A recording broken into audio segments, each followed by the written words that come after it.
आज हम बात करेंगे कि दादा की संपत्ति पर पोते का कितना अधिकार होता है। आज के समय में संपत्ति विवाद एक आम समस्या बन गई है। परिवार के सदस्यों के बीच संपत्ति को लेकर अक्सर मतभेद होते हैं, जो कभी कभी कानूनी विवादों में बदल जाते हैं। इन विवादों में से एक महत्वपूर्ण मुद्दा है कि दादा की संपत्ति पर पोते का अधिकार कितना है। आइए सबसे पहले हम जानते हैं कि संपत्ति कितने प्रकार के होते हैं। संपत्ति दो प्रकार के होते हैं, स्वयं अर्जित संपत्ति और पैतृक संपत्ति।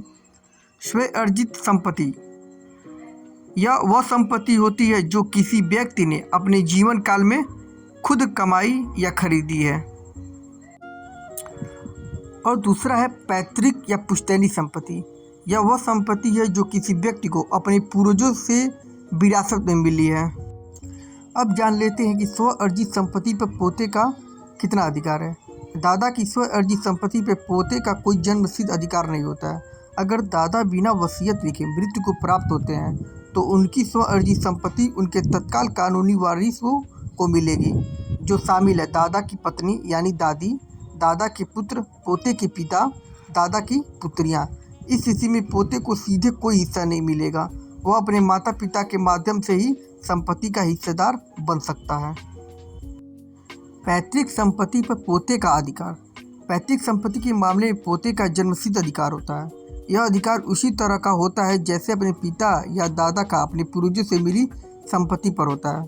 इसके कुछ नियम भी हैं, जैसे दादा की मृत्यु पर पैतृक संपत्ति सीधे पोते को नहीं बल्कि उसके पिता को मिलेगी। पोते को अपना हिस्सा उसके पिता से प्राप्त होगा।